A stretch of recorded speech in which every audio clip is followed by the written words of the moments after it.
My name is Nerima, and I'm the Executive Director of Siasa Place, which is one of the organizations that are partnering today under Imara Africa. It gives me great joy this afternoon. Frankly, it's a bit of joy, shock. When we started this, it's our graduation for our first cohort. So a few months ago, we started this dream of engaging young people in policy. So thanks to Ford Foundation, I would just like to recognize Margaret Mliwa. She stood with us as we came to her with this project and idea, and we were able to bounce ideas off of her and even believing in us and facilitating for us to be able to make this a reality. I believe in young people, and I believe that young people can, and I believe that young people can change this country.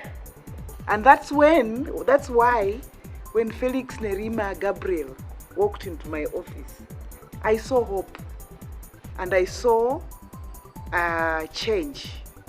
And I want to put emphasis on what every one of you have said. Public service.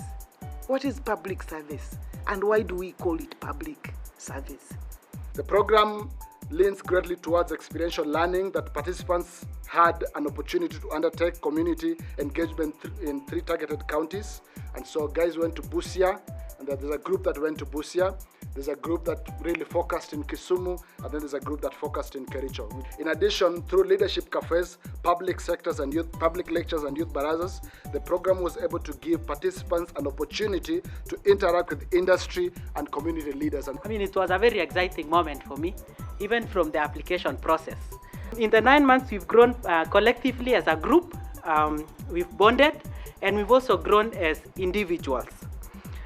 We joined the program when we were not sure how it was going to take us, but as someone has alluded in the earlier speech, most of the fellows from the program have gone ahead to achieve many things through the program. One of the last classes was in youth organizing. Nerima, do you remember that session? Yes, and you know, I appreciate Imara because this is an aspect that we've gained experience on. So, thank you for walking the Imari journey with each other. I'll forever hold the memories to heart. So when I was coming here to just share our experience, I felt like it has been about me, but I stand here as a representative of the group.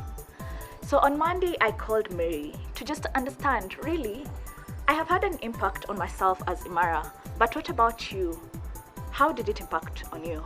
And in her own words, she said, the online course was so spot on. And then she goes ahead and continues. Kwanza, this last online course was practical, just visualizing those 2 8 steps and how they can be applied, Kwanza, to this government of ours which doesn't work. Now, all of you who know Mary know that is how she speaks. And the course she was referring to is the last online course that we did, which was on solving public policy problems from University of California. I'm happy because when we elected into office about 2 years ago, we didn't have capacity in terms of many things, in terms of how to learn to be an effective leader. I want to say that we've learned a lot from you guys. I want to say today that it is very fortunate for us as young MCAs to have learned from the first cohort of Imara Africa, because when they were engaging us, there were things that we didn't even understand as MCAs. 5 things that we hope will never depart from you should you choose to believe in the call that Imara has called you to. 1, always lead. And when leading, include everyone. And for you to be able to include everyone, you must give an ear to what is local. And as you give an ear to what is local, maintain a vision of what is in the future. And for you to be able to do that, you must be complex in your approach. Lead. Do not be afraid to make decisions. Do not be afraid to be the one to take the first step. Do not be afraid to take responsibility. And learn how to persuade others, because you cannot be a leader unless others can share in the rhythm of your views and aspirations. Include everyone, especially the weak and the voiceless. You must learn to ask yourself, after listening to everybody at the table, that who else needs to be heard, especially those who are not at the table. Focus on what is local. Imara has taught you to walk into communities, not to impose your understanding on how best to solve affairs, but to listen, because most of the time, communities understand their own problems and have their own solutions.